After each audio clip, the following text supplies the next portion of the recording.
detail about a matter which the House has referred elsewhere for examination. And I very much wanted colleagues and the Prime Minister and the public to understand that we have to operate under that constraint. And I remind colleagues that the Speaker and his deputies have pulled people up about this in the Chamber. We should not be undermining the process the House itself has set in place. There is, of course, no difficulty in raising any other matter. And the Prime Minister, I have no wish to constrain anything that you wish to say in this committee, but I will have to pull you up if you stray into the Privileges Committee remit. Thank you.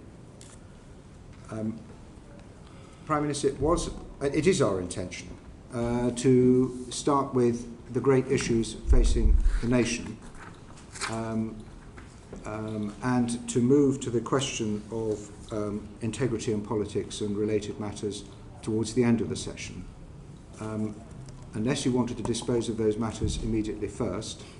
I'll be subverted to your committee. I'll be guided entirely. Right. Very good. I'm afraid I will pull you up if your answers are pressing on time, so that we can deal with that latter topic fully and properly at the end. And if your answers are too long, I'm afraid we will just detain you until we have completed our business. So every incentive for you to be as crisp as possible, and that goes for the questions as well, colleagues. We will start on the topic of Ukraine with the Chair of the Foreign Affairs Committee.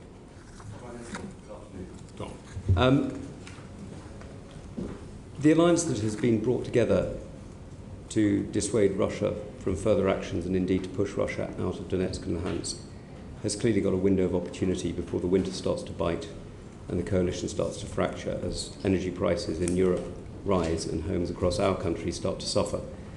Are you able to concentrate on building that alliance at the moment? Yes, and thanks, Tom.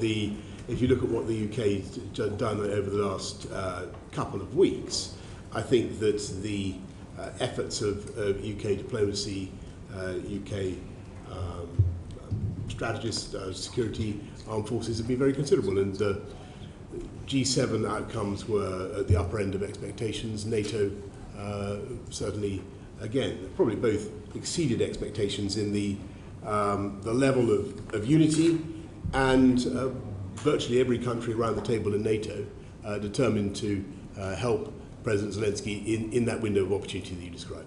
And you're seeing, of course, food prices rise around the world as the ports of Odessa are closed, Mariupol and so on occupied. What are you doing to make sure that the food is getting out from the Black Sea, that such wheat as is available is able to get out? How are you supporting the United Nations? And what are you doing to prepare those states, including the Middle East and, of course, in Africa, who are facing enormous food poverty and the possibility of migration and the pressures that will cause?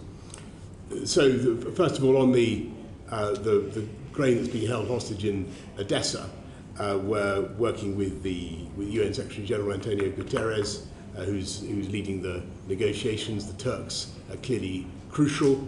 They hold the waters. What the UK is offering is both demining capabilities, including remote demining capabilities, which we're good at, and the insurance of the vessels that might be used to ferry the grain out through the Bosphorus. We're also, because we're looking at other routes in addition to convoys through the Bosphorus, we're also doing what we can to help smaller packets of grain go through land routes or indeed up the river, up the Danube, and out that way. And we're spending some money on upgrading the railways to that end, and you're starting to see some growing quantities of grain coming out, not via the Black Sea, but overland and on the rivers. Now we're seeing, as you know, enormous pressure on the weaponry that goes into Ukraine. We're seeing a lot of promises and, sadly, from many countries, fewer deliveries than promised. What are you doing to increase the production and cooperation between armaments companies around Europe and around the United States and Canada to increase the supply? The UK led the way in inaugurating the Ramstein conferences, which have brought countries together to supply weaponry to Ukraine, and though the Americans are now very much in the lead on that and are certainly providing the bulk of what's going in. And we'll be doing more in August as the Copenhagen conference, as I'm sure you know, another military donor conference. There is the supplies continue to go in. The Ukrainians are steadily getting the kind of kit that they need if they're going to expel the Russians from where they are. But it's also very important that they are trained to use the MLRS, the multi-launch rocket systems, effectively, so that very expensive weaponry is put to good use. Now, your Foreign Secretary, forgive me, has explained that victory in Ukraine means taking back every single square inch of Ukrainian soil, including Crimea. What's your view of victory? We can't be more Ukrainian than the Ukrainians. That's for them to decide. President Zelensky has set out his ambitions. It will ultimately be for him to decide what the terms that he wants. But he's been very clear that he would like to return at least to the status quo ante February the 24th. And so what's your view of what victory for us should look like? I think that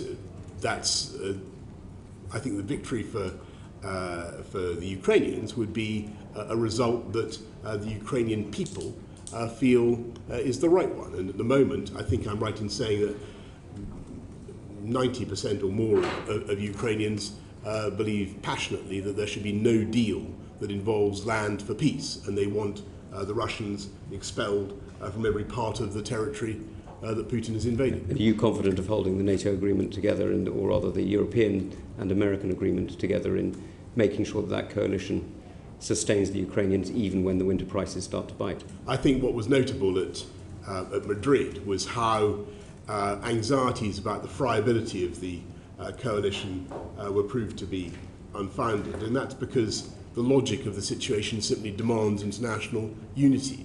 There's no other solution, there's no deal on offer. Even if the Ukrainians wanted to do a deal of land for peace, Putin isn't offering any such deal. He still remains utterly maximalist in his objectives, and that's why we have to continue to support Zelensky in the way that we are, and that's accepted around the table. And part of your commitment to sustaining Ukrainian operations and indeed wider British military operations is your increase to 2.5%, given that the various international organisations and indeed our own statistical agencies do not foresee any growth in the UK economy in the coming years. Who are you going to take the money off in order to increase the defence budget? I'm not certain I agree with your premise about the growth of the UK economy in the coming years. I think if you look at both, I'm sure we'll come to this in later sections, but in both the IMF and the OECD see us going back to at or near the top of the growth league. But still a percentage rather than an absolute. Yeah, sure. But the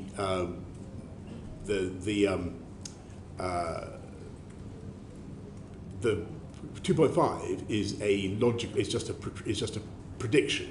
It's based on the, I think, reasonable assumption that we are going to have to continue with the investments that we're making in the Future Combat Aircraft System and the AUKUS agreements with the Australians and the Americans. These are very big projects, and they'll be expensive, but they're the right things for the country.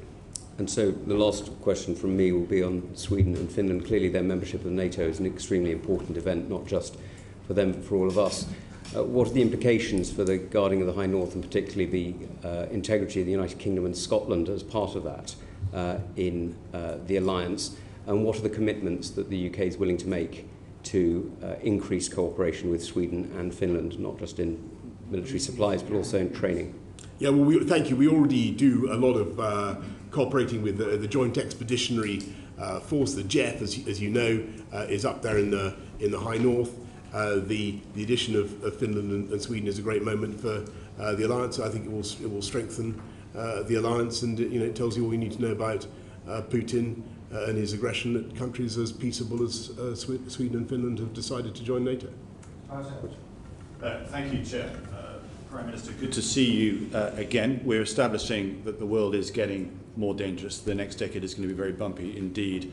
I want to focus on UK defence capabilities. Despite the injection of £24 billion, the integrated view has seen a tilt towards cyber and space, which is welcome, but it's come at the expense of cuts to all three conventional services.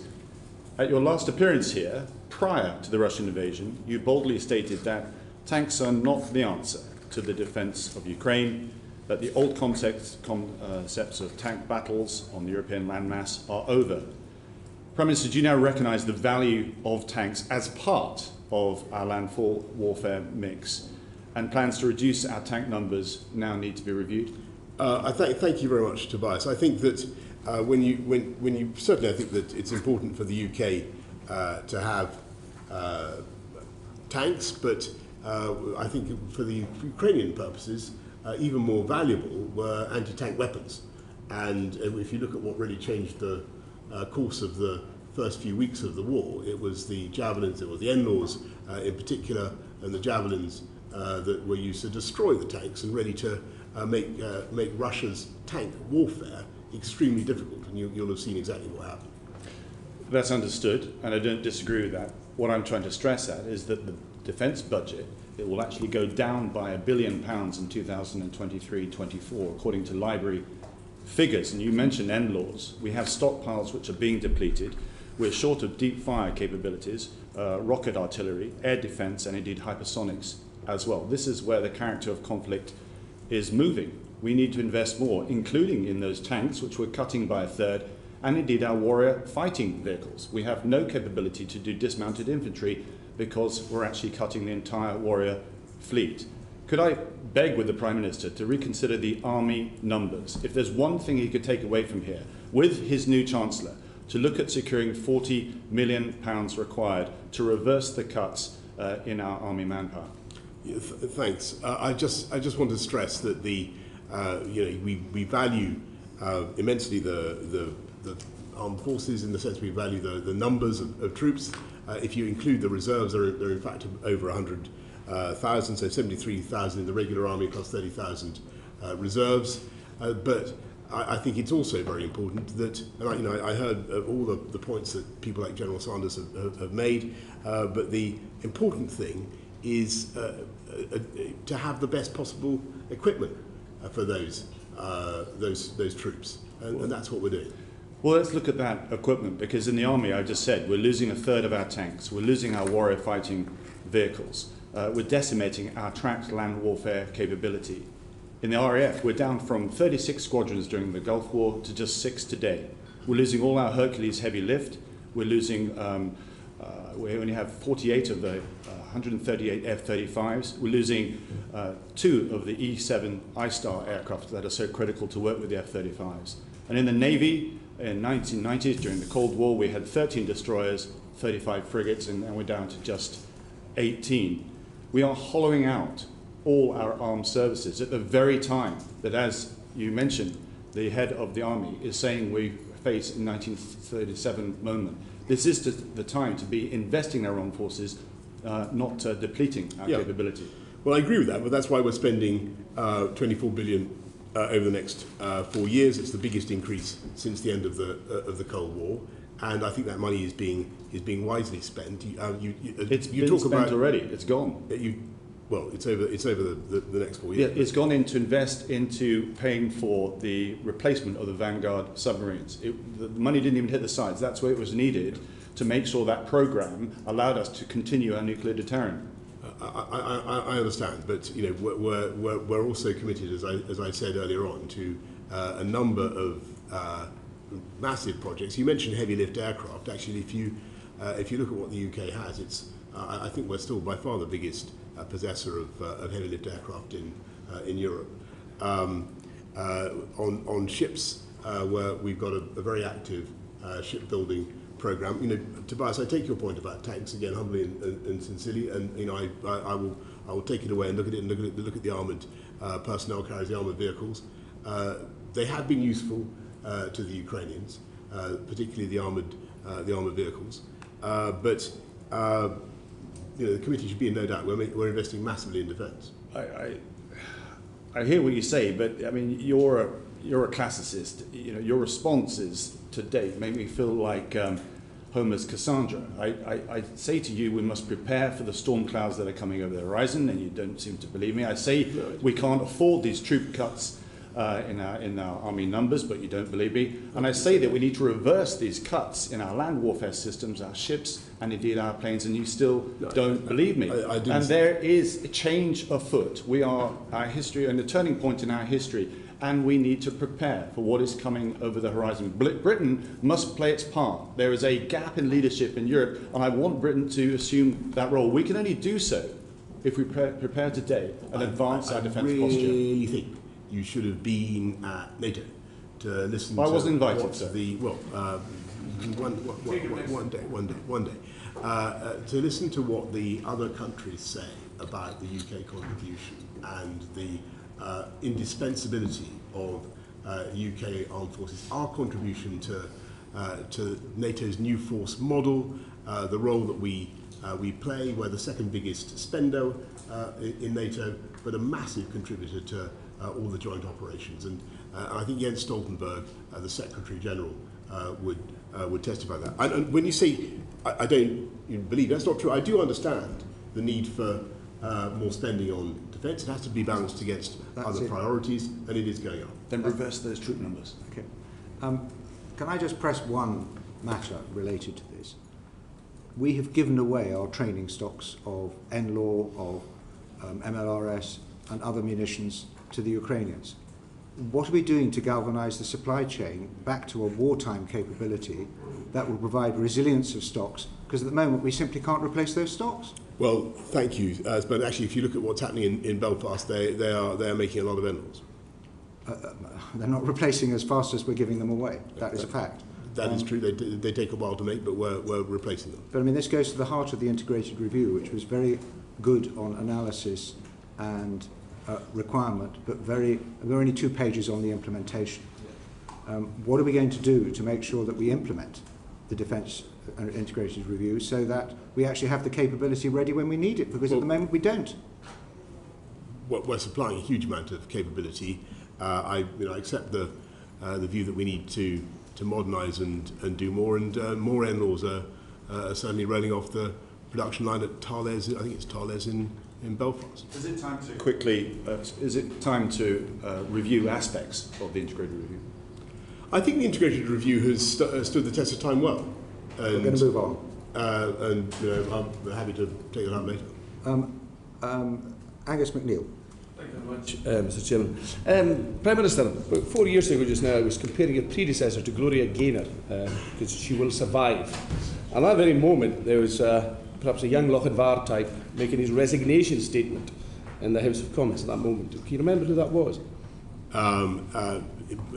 McNeill, you have to. It was yourself, Prime Minister. I was just checking that you're a bit of a trendsetter in that regard. Yes. But when it seems from the rumours I'm hearing from Conservative MPs that you're beyond Gloria Gaynor. You're more the Paul Young, and you want to tear the Playhouse down. And the warning they're getting is, if it's a sure destruction of the Prime Minister, you might make it mutual. You might call a general election of a cull of Tory MPs, something that, of course, that'd be very welcome in many sides. But the point of clarification and disagreement that some of us have had in light of powers being taken away from the Fixed Term Parliament Act, do you need the permission of the Queen, or do you just need to inform the Queen to hold an election? No, I really don't think that anybody in this country wants politicians to be engaged in electioneering now or in the immediate future. And I think that we need to get on with serving our voters and dealing with the issues that they care about. So your nervy backbenchers are okay. Interestingly, we've had some difficulty in the International Trade Committee with CRAG and the triggering of the process to bring about this, and you get a note about this in Parliament. We look for an extension of CRAG. But I also want to put it to you, Prime Minister, Brexit is a 5% damage to GDP. And these trade agreements you're signing up to are a minor part. I mean, they're 0.08% of GDP. It's equivalent to going out and losing £500 and coming back with £8 or £2, it could be in the case of New Zealand, and thinking you've done well. Is the Brexit process and the trade agreement process good for the economy? given what your own figures are saying? Yes, I think that they are. And so if you lose £500 and come back with £8, you'll tell us all you're having a good day. It was the ability to set our own medicines policy that enabled us to come out of the to vaccinate everybody. Every country's done that. Come on. And the death rates. We can trade that. I'm asking you a specific economic question. Most fair-minded people. What about 5%? Order. Can you answer the question? Order. Prime Minister. Thank you. Prime Minister, can you answer Prime Minister. Can you answer the question? Yes. So to your point, Mr. McNeill, about the economic benefits, just one. In addition to the free ports, free trade deals, the ability to vary regulation, and all the rest of it, I would point out that by being able to vaccinate faster than a lot of other, I think virtually every other European country, we were able to come out of lockdown, which was a considerable it's an economic question, not a vaccines question. Mr. McNeill. But I don't want an answer. Carry on. Because time is short. Thank you. If you can't see the difference between £500 take away £8 and note that he's out of pocket, we have to leave that there, and the public can make up their own mind about the Prime Minister. Prime Minister, something else that's concerning many of my constituents is EGNOS. You might not know that it's a European geostationary navigational overlay system. It's a 3D system for aircraft in the air. The UK is the only G20 country without such a facility. It's affecting the training of pilots as well. Will you get the UK back into EGNOS quickly, or have an equivalent 3G navigation system in the air in place soon? It's required.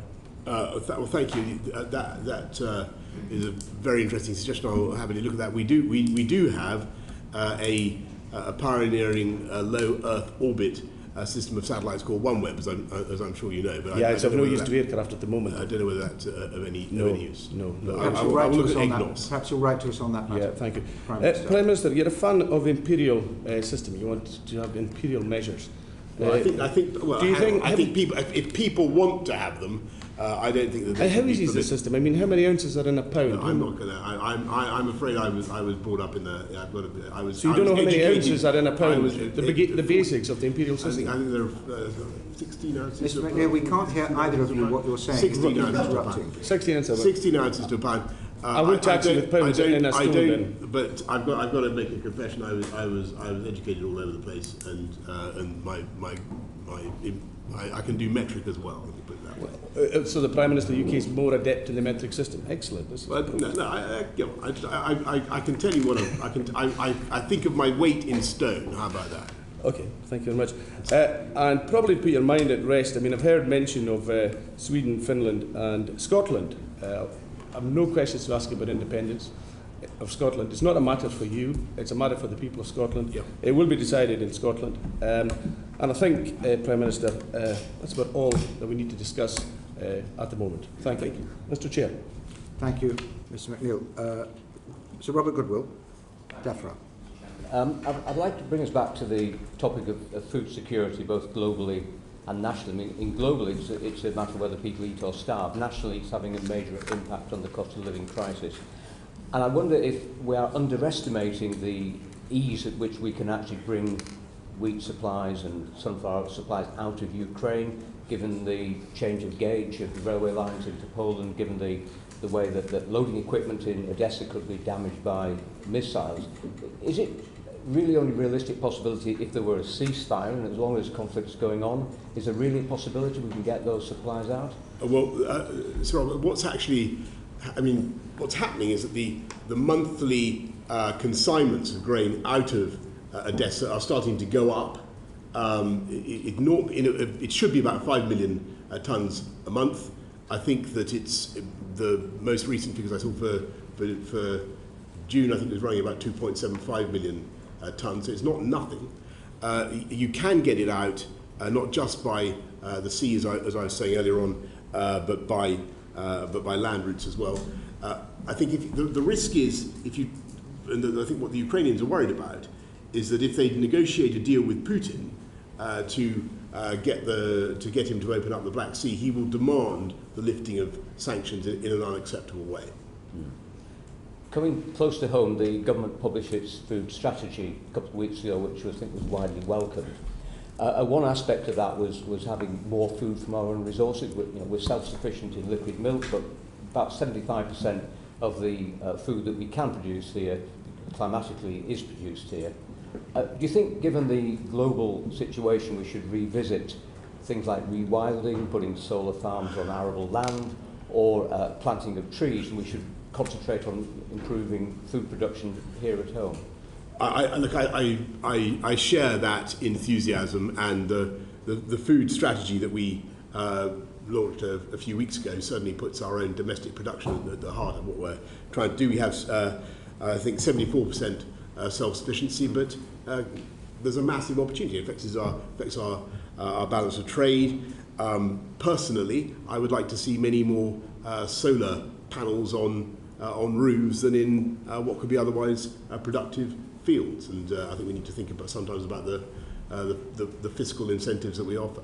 Thank you. And finally, one of the key inputs into agriculture in our country is nitrogen fertiliser. We have one plant now operating at Billingham. The plant at Ince in Cheshire has been closed, and I think the owners are looking for buyers. Is the government aware of what it can do to try and get that plant operational again? Is there any assistance that might be available to possible buyers? Because we'll be once again reliant on imports of a product which internationally is in very short supply. Yeah, so thank you, because this is a massive issue for farmers. We're not sufficiently self-reliant in fertiliser. We've had the fertiliser roundtable recently and tried to see what we can do to help. Trying to get alternatives, but clearly that's doesn't always work. Not as effective. We need to make much more fertiliser domestic. I have to say one of the reasons why the global south is suffering so much at the moment is also shortage of fertiliser, and there are far too few African fertiliser plants, and we should be doing what we can to help build fertiliser resilience around the world. And they are really feeling it right now. So have there been any conversations with prospective buyers of the plant in Cheshire, do you know? I can't tell you about prospective buyers of that plant, but we're certainly concerned about, there is a single plant left, as you say, and that makes us, that puts a lot of pressure on that plant. Thank you very much. Mr. Elwood, you wanted to catch my eye very briefly for a one-liner? On the Ukraine grain, we recognise, thank you, Chair, we recognise the importance of getting grain out of Ukraine. It's ground zero when it comes to feeding not just Europe but also Africa. Could I invite the Prime Minister, I think there's an opportunity for British leadership to take this to the UN General Assembly. It's something I've raised with you before, sir. Yes. And to see whether we can get those 2/3 votes to turn the port into humanitarian safe haven that will then allow or facilitate the starting point of getting that grain out in those ships. It's the ships that we need to get out. That's the scale of exports that are required if we're to affect the cost of the crisis here. Prime Minister, that was a long one. So thank you. I don't disagree at all. The question is could you get the Russians to do it? And sadly, as you know, Tobias, even in the UN General Assembly, although we got a great vote for the initial condemnation of the invasion, Russia and China are very influential. Dame Diana, Home Affairs. Thank you. Good afternoon, Prime Minister. A few weeks ago, I met a group of Ukrainian MPs who had travelled to the UK via the Republic of Ireland. Like every other country, the Republic of Ireland in Europe doesn't require a visa. They then travelled up through the common travel area. They didn't have anything checked. And they were raising with me whether it was a sensible decision to allow such a bureaucratic visa system for Ukrainians fleeing Ukraine was a sensible use of resources and, as we know, has compromised the capacity of the Home Office. What do you say to that? I hear you loud and clear, Diana. I think that the argument that's been put to me is two things. First of all, we've got to be careful that we are able to screen people properly. And but these people are coming up through the common travel area, there's no screening. I accept that, and I accept the limitations of screening. But on the other hand, you've got to look at what we've done so far. 135,000 visas have been issued, And I think that the record is getting better and better. The UK is hosting a lot of Ukrainians, and I think we should be very proud of that. So perhaps I'll come on to the problems with the Home Office, which, as I've just alluded to, the capacity issues of the Home Office when they designed a whole new visa system. Why is it that British people are waiting so long to get their passports, when we all knew there was going to be a surge in passport applications after COVID, with people wanting to travel, have family holidays, get married abroad, all of those things? Why is it that we've ended up with people waiting so long and having to spend so much time and money to get a passport? Well, it is very frustrating, and I share everybody's frustration. I think the answer is that the demand has been very big because people are very keen to go on holiday. We've rushed people into the passport office. But why were you having to do that? We knew this was the numbers are starting to improve. I think from memory, 91% get their passport within 4 to 6 weeks. Well, the standard that the Home Office is supposed to operate on is 3 weeks. It's now 10 weeks. When will it go back down to 3 weeks? Well, I don't know when it goes back down to 3 weeks, but what I have in my head is that 91% get their passport within 4 to 6 weeks. And I'd urge everybody who's thinking of going away, 4 to 6 weeks from now, and hasn't got a passport, to get a passport. Okay, so the bread and butter issues just aren't being looked at by the Home Office and dealt with in a very good way. Can I just ask you, why is it your government has now got a backlog of 89,000 asylum claims that they haven't decided? Why has that happened? Well, the UK has historically had very large numbers of asylum claims, and I seem to remember that there were many thousands of asylum claims left undecided when the last Labour government left office. No, Prime Minister, the asylum claims in this country have remained fairly steady in the last few years. So your Home Office has built up a backlog of nearly 90,000 claims they've not decided. So can I just ask you then, why is your government so bad at actually sending back failed asylum seekers? In 2010, we sent back 10,663. Last year, we sent back 806 failed asylum seekers. Why? I don't think that it's the fault of the officials. I think they do their level best. I don't think it's that they're so bad. I think it's that our brilliant legal profession is so good at finding reasons why they should not be returned. That's your answer. It's not to do with the fact you haven't been able to enter into agreements with other countries. You haven't got a replacement for the Dublin Agreement. My impression is that, and certainly if you look at what happened with the Dublin Agreement, that broke down across the board, and returns agreements have been extremely hard to. Well, let's just put it this way: that you sent back 20 people who came across in small boats across the Channel last year, 20, and there were 28,000 that came. Can I just ask you, do you expect the cuts to civil servants that you're talking about, the 20, 30 or 40% cuts, will that help the Home Office get to grips with some of these problems or make it worse? I think that certainly what you need to, so when you talk about the asylum seekers crossing the Channel illegally and in very frail vessels. No, your cuts. The way to fix that is not just by having more civil servants. I think it is to have a proper deterrent for the people traffickers, and to reduce the numbers of people who are being made to risk their lives. Okay, just my final question, if I may. Could you just confirm, and I just appreciate a yes or a no, that you met with the former KGB officer Alexander Lebedev when you were Foreign Secretary without officials on the 28th of April 2018? Well, I'd have to check, but are you having a lapse of memory again? No, but that sounds. But if you're asking me a very specific question about a very specific date, and I would have to get back. I certainly have met the gentleman in question, who used to be the proprietor of the London Evening Standard when I was Mayor of London. So I certainly am not going to deny having met Alexander Lebedev. I certainly have. As far as I remember, he used to own the London Evening Standard. Yes, but with officials when you were Foreign Secretary. Did you meet with officials or without officials? look, I've certainly met him without officials. Right. And as I say, he's a Perhaps you could write to us with a proprietor of a Perhaps you could write to us with a specific very answer. happy to specific answer to that very specific question. Yes. Meg Hillier. Yes, can I just follow that up? Prime Minister, I mean, you said you met him without officials. Was that presumably was when you were Mayor of London? When you were Foreign Secretary, did you meet Alexander Lebedev? I think I probably officials? did, Probably did? as I said, I would need to check. You used to regularly meeting him? I mean, was it probably because you meet him often, or probably because you can't remember? I've met him on a very few occasions. As Foreign Secretary? On the occasion you're mentioning, if that was when I was Foreign Secretary, then yes. Without officials? Yes, I mean, that makes sense. Did you report to your officials that you had met him? I think I did mention it, yes. And where did you meet him? I met him in Italy, as it happens, but I really, I forget.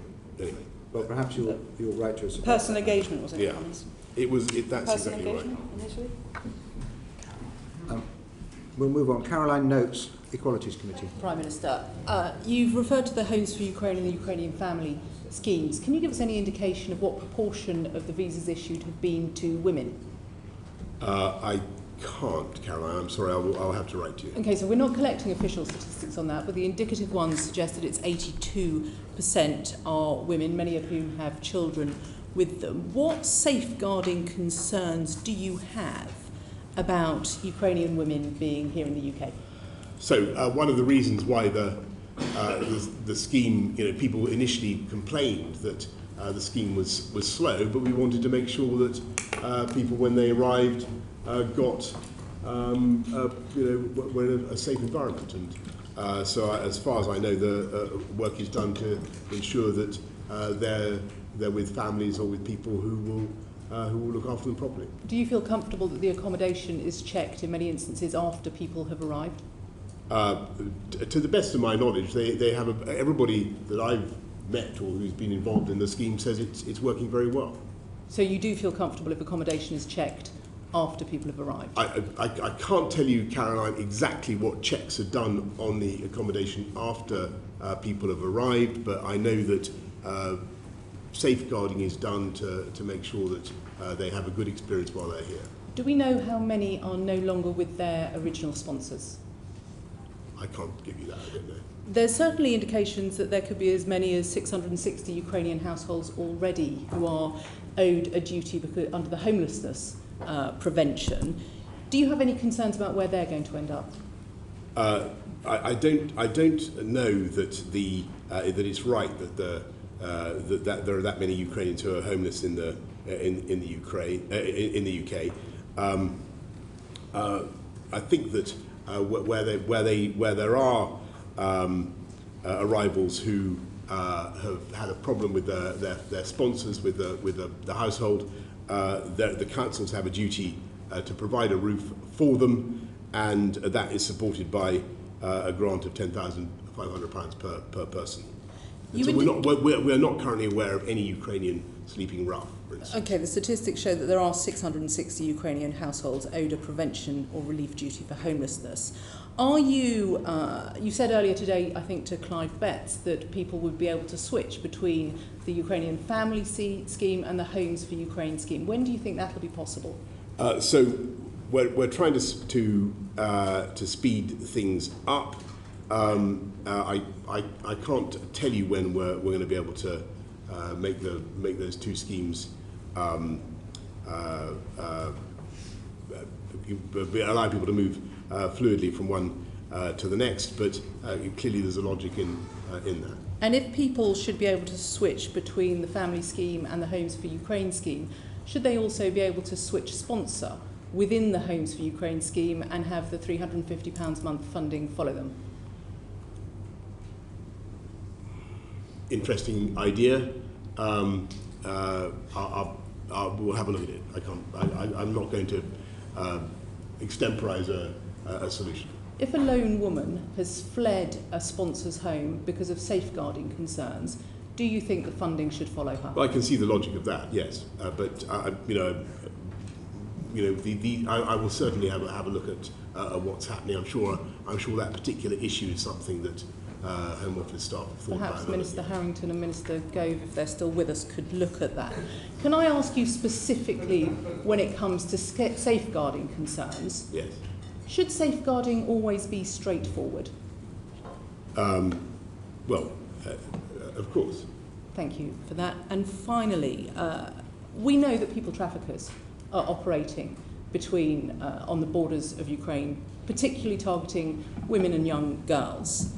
Do you have any concerns that Ukrainian women are going to turn up on the beaches of Dover, trafficked here in small boats? And if that happens, what should we do to help them? Well, to the best of my knowledge, that is not happening at the moment. We have safe and legal routes, several safe and legal routes for Ukrainians right now. Earlier this week, a group of female Ukrainian MPs were at the OSCE meeting, specifically expressing concerns about people trafficking. Mm-hmm. What are you doing with other European governments to make sure that that does not happen? The Home Office does a huge amount to tackle people trafficking upstream, working with other European governments. The National Crime Agency is heavily involved in that. Are they specifically looking at the threat to Ukrainian women? I know that one of the things that when the exodus began, one of the things that we were particularly doing is making sure that we had staff at particularly in Poland, who were looking after the interests of people who are leaving and who might be wanting to come to this country. Are those staff trained to deal with people trafficking? I believe so, but I would have to get back to you on that. Thank you, Bernard. Thank you. Stephen Crabb. Thank you, Chair. Welsh Affairs. Good afternoon, Prime Minister. We're going to move on to cost of living issues now. Can I start very briefly by asking you, with the appointment of a new Chancellor last night, is the government's position still that it's committed to a full uprating, a full social security uprating next April based on September's CPI figures? So that's a full uprating of benefits and pensions next April. I'm aware of no change in our policy. Has the new Chancellor indicated any desire or intention to look at reopen any of the decisions we've made in response to the cost of living crisis, or indeed are there any areas that you would want him to reopen? I think that what the new Chancellor is going to want to do is continue with the package of support that we've set out, and don't forget that there's £1,200 for the 8 million most vulnerable households going into people's bank accounts this month, £400 to help everybody with the costs of energy, cuts to council tax, and I know that the new Chancellor is certainly committed to all of that. So as far as you're concerned, Prime Minister, the basic template for our response to the cost of living crisis, indeed our wider tax and spend strategy, remains locked for now under the new Chancellor. Well, you're pushing a bit too hard. I think that that would be, that's not quite the conclusion that I want you to draw. I certainly think that the new Chancellor will want to think about what we can do to do even more to help people, whether on the fiscal front or whatever. The Minister for Brexit Opportunities recently appeared to be quite dismissive of OBR forecasts, and I think even appeared to question the usefulness of the OBR altogether. Do you, Prime Minister, have confidence in OBR forecasts?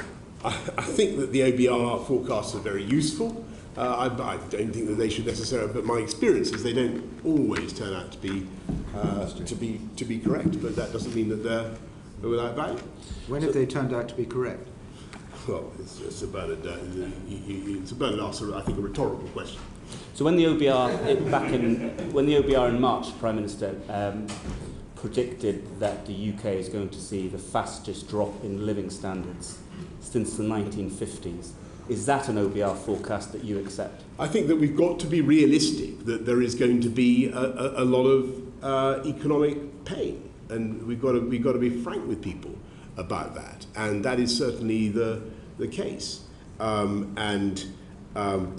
we will do, so what we're doing is trying to help the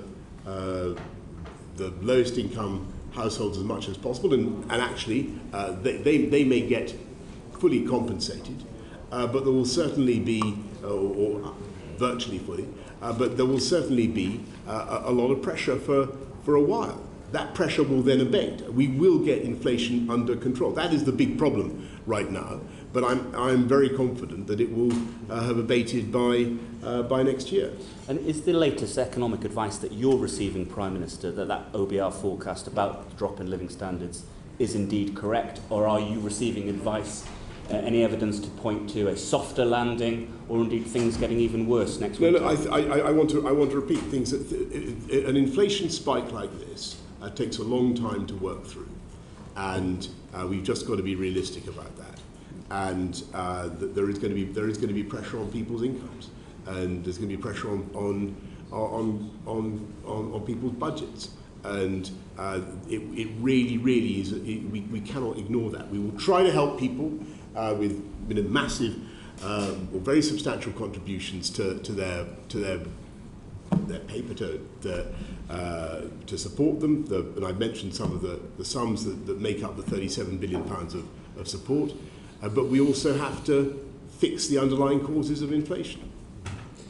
I mean, Prime Minister, you said a few moments ago, and I think you're absolutely correct, it's going to be very, very painful. And indeed, if the OBR forecast about living standards is anything like correct, it's going to be absolutely brutal for many families out there in the country in the months. Well, I didn't say that, Stephen. But that's my language. Yeah. Your language was painful, very painful. Do you accept, Prime Minister, forgive me for asking this, that at a time of such economic crisis for the country, for many families up and down the country, that what the country needs is a government with the very best team, the very best focus, absolutely squarely focused on tackling these issues? And when you see, Prime Minister, people like John Glenn leaving government, people like Kemi Badenoch, people like Neil O'Brien, one of the intellectual architects of levelling up, do you not feel, Prime Minister, the very ability, capacity of this government to address these enormous overhanging issues is deteriorating as we speak? Well, when I came into Parliament, I think there were about 140 Conservative MPs. I can't remember exactly what the number was. There are now 365 or so, the 360 there or thereabouts. There is a wealth of talent, Stephen. Order.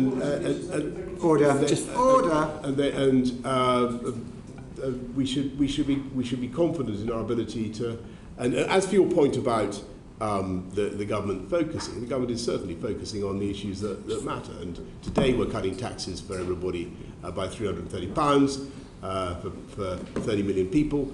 Just this day, I've talked about the £1,200. We've just got 500,000 people off welfare into work. Very quickly, Prime Minister, you're being very kind about us on the back benches, but actually I think you're going to find it extremely hard to appoint people of the same calibre, of the kind of ministers I've mentioned to you. I think you're going to find it extremely difficult. Well, you don't need to reply to that point. I think the point's been made. You're catching my eye. You were a little bit under time. Yes? Yeah, thank you. I mean, Prime Minister, just following on from that, you've had more resignations since any Prime Minister since 1932. Michael Gove has told you to go. The charade's up. The game's up. Really. Will you be Prime Minister tomorrow? Of course, Mr. McNeill. But next week? I'm here to. Rather than giving any running commentary on my own career, I'm here to talk about what the government is doing, and that is. So that's what I was telling Stephen, and we're doing a lot, more and more. Hugh Merriman, Transport. Thank you, Sir Bernard. In the 6 minutes I have, Prime Minister, I want to talk to you about transport policy delivery, if you're focused. I want to talk about rail, air, and also road. Starting with rail, do you have all of the policy and legal interventions and levers that you need to end this rail strike? Thanks very much, Hugh. I think I call on the union barons and the railway companies to sort this out. I think that they should be able to do it, and I think that yes, we probably do need a few more tools to And specifically, what well, levy? I think that you could have minimum service levels, you could have ballot thresholds, and as you know, we're bringing in. I think we've already brought in the provision for agency workers where that's necessary. Now, that's not going to fix problems like train drivers. You're not going to get agency workers to drive a train, but the argument I would make is that you need to modernise. So let me just again focus on the levers, because I think under the Conservative manifesto there was a line that said only the Conservatives can get Brexit done, a few more things, and stop passengers being held hostage by the unions. But in fact, and that was with the introduction of that policy of minimum service levels. Yet that hasn't been introduced, it has and not, people are being held hostage, which might be your view. So why did you not bring, with an 80-seat majority, that legislation through before the strike started? That is a very good question. And the answer is? And the answer is we should have done it. And the trouble was we had a lot of COVID stuff to deal with, and I'm afraid it got pushed to the right. And I thought you might say that, although there have been other things we've been able to do, notwithstanding COVID. Okay, let me move on to airports. So massive disruption in the airports, people having their holidays cancelled at the last minute. Why wasn't more done to stop airlines putting more flights in place than that we knew their staff could, that they had the bandwidth of staff to deal with? Well, the airlines should not be abusing passengers in the way that they have been, and I think that there should be greater protections. But I think But again, this is all there should be. My question is why hasn't there been? Because basically we were trying to get any airlines flying at all. I mean, Diana has asked a very good question about passports. Where we're putting huge numbers of people to try and speed up the delivery of passports. We had a situation in which no airlines were moving at all. We had to put 8 billion, as you remember, Hugh, into supporting the airline industry. Indeed. But Gatwick, for example, has controlled the number of flights that will be able to fly out during July and August, because they can see the airlines are trying to fly at 2018 levels.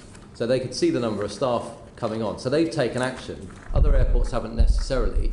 The regulator, the Civil Aviation Authority, doesn't have the power up front to implement these types of policies. Shouldn't it have that power? I'm willing to be persuaded that it should. Because when we put a report on that basis, the recommendation was rejected by government on the basis that there wouldn't be a proposal to give the regulator upfront powers to take action, including to help with compensation. Well, Hugh, but perhaps we can push them a bit more on that if you're behind it. I'm going to have to look into what more powers we might need to take to get the airlines to pay responsibly towards their passengers. But I think the experience of the public has been pretty wretched at the moment, and for all sorts of reasons, and they need to do much, much better. Okay, and turning to another area of policy which perhaps needs to change. At the moment, 4% of the Exchequer's revenues come from motoring taxes. Those will plummet to zero when we all drive electric vehicles. Are you serious about getting a new form of road pricing policy in place to fill that hole? If not, how will it be filled? I think road pricing is something that we will eventually have to consider. I'm not attracted to it. I seem to remember. I think I successfully campaigned to remove the western extension of the congestion charge. No, I'm not talking about road charging in that way. I'm talking about, as we do at the moment, we charge people for the mile they drive, because that's what fuel duty does. So you'll have to replace that.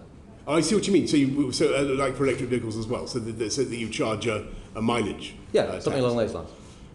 So, it is certainly the case that we will need a substitute for fuel duty. And this, Sir Bernard, comes back to my point about policy delivery, because this is imminent. We're introducing electric cars. Sir Bernard, can I say this, if you don't mind? So for 3 months, Prime Minister, Number 10 has had a recommendation just to look at this, because something has to fill the 4%. Okay. Have a working body to look at it. The Treasury signed off on it, and for 3 months it's been sat in Number 10.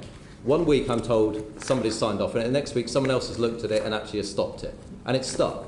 And my question is, the inertia inside Number 10, perhaps because of the events that we'll go on to talk about, Is that nonsense. actually, we say it's nonsense, but actually it's a nonsense that we've been waiting 3 months just for someone to sign off on something which fills 4% of the exchequer. That is the nonsense. Well, do you not agree something should be done? Or if you can't do it, do you think that perhaps someone else could come in and run it properly? Yeah, well, so this number 10 actually was the first government in Europe to set a timetable for moving away from hydrocarbon, from internal combustion engine cars by 2030. Yeah, I know exactly, and that's why Prime Minister, you should follow through on the consequences of it. We've been moving at blistering speed. We will certainly look at we're looking at all fiscal proposals to replace fuel duty, and I'm happy to come back. You're not. You're actually currently sitting on all proposals. I cannot believe that the Treasury is showing the slightest hesitation or reluctance to find a new way of.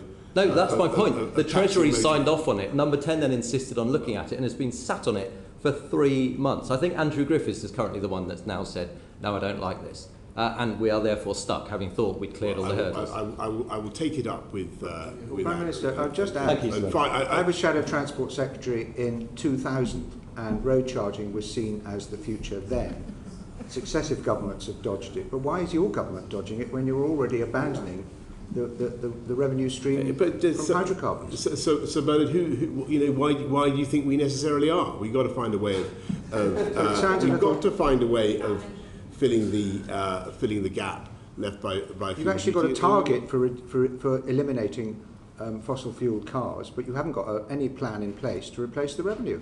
Well, I think it highly unlikely that the Treasury will let any opportunity go to find to raise revenue from motoring to substitute. I think we've made what our we point. want to do is we want, for the purposes of the environment, to encourage the take-up of low-carbon vehicles, and that's why the fiscal strategy is framed as it currently is.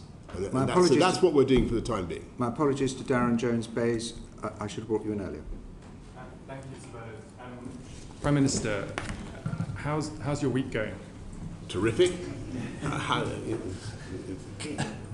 Like many others. Did Michael Gove come and tell you to resign today? Look, I think I said earlier, Sir Bernard, that I'm here to talk about what the government is doing. I'm not going to give a running commentary on political events. Okay, so let's talk about what the government's doing. You've just said today that the government's giving the biggest tax cut in a decade, but it's a tax cut to your own tax rise, isn't it?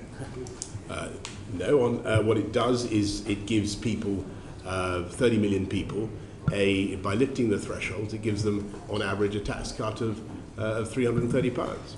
Against the tax rise that you previously announced. In fact, freezing tax allowances for average income taxpayers means they're going to pay £46.8 billion more over the next 4 years. Tax is going up, not down, isn't it? It is certainly true that what we've had to do is make sure that we deal with the fiscal impacts of COVID, and I think the committee will remember that this was we had a colossal fall in output. We had the biggest pandemic for 100 years, and we had to look after people and businesses to the tune of £408 billion. That money doesn't grow on trees. We've had to. So in order to protect our schools, our hospitals, we of course have had to increase. We've had the health and care levy. But what we're doing now is helping people on average with a £330 tax cut. I asked about the tax cut announced today, but I'll just move on.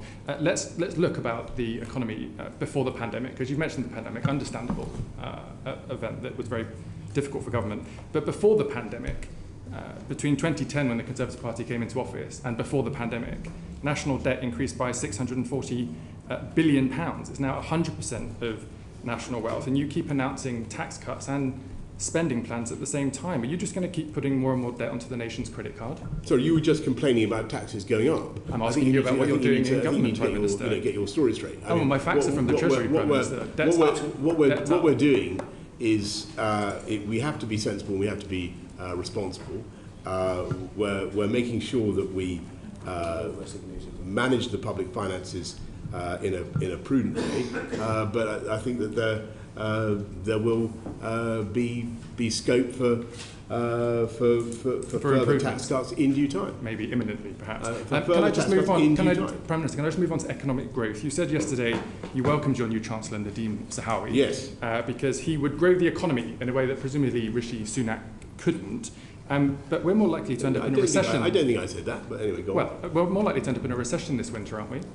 Look, I think that as I was saying to Stephen, I think that the economies that people are going to be under a lot of pressure, but I think we'll get through it. Do you think there'll be a recession in the winter? I think that there will be a lot of pressure caused by the price spike. We are going to do everything we can to shield people, to deal with the underlying causes of inflation, whether that's through the energy markets or the labour markets or whatever. And there's a lot we can do. And I think we'll emerge stronger the other side. Okay. So you've often said, and your supporters have often said, that you've got all the big calls right as Prime Minister. But actually on tax, on debt, on growth, on pay, things have been getting worse, not better. 14 million people, I understand, voted for you in 2019. You've let them down, haven't you? No, I think that what they can see is a government that gets on relentlessly with a programme of uniting and levelling up. We've got the biggest investment in infrastructure for a century, £650 billion going in on roads, all the things that Hugh was talking about, roads, rail, transport of all kinds, housing. It is a colossally ambitious programme that we are still doing, and at the same time, because actually we got the as you put it, Darren, the big calls right on I didn't agree on with COVID. that, by the way. Well, I'm going to agree with it, even if you don't. We got the big calls right on COVID. We came out of lockdown faster. We got it right with the vaccine. That enabled us. That's put us in a position to look after people. Thank and you. that's what we're doing. We're just going to move on to my next question. I'd like to just read something out to you.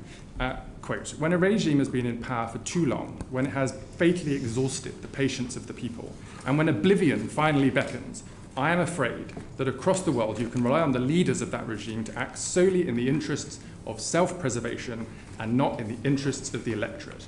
Who authored that quote? You're trying me. Was it Cicero? Was it Aristotle? Lord, far Lord. Prime Minister, you might like to think Cicero, let me just think. I think you might be more like Plato. No, maybe Nero. Was it Montesquieu? Maybe Nero. Just to break it to you, it was you, Prime Minister, and perhaps it was foresight for the final week in office. Now, can I just finish, because I'm about to run out of time, Prime Minister? Because I made a joke there, but in all sincerity, and I know this must be difficult for you personally, but this isn't funny. It's not a game. People are struggling across the country. I'm just finished. It's not brave for you to carry on doing this. I think, in my view, you're hurting the country, Prime Minister, just on a very human level. Surely you must know that it's in the country's interest for you to leave now, isn't it?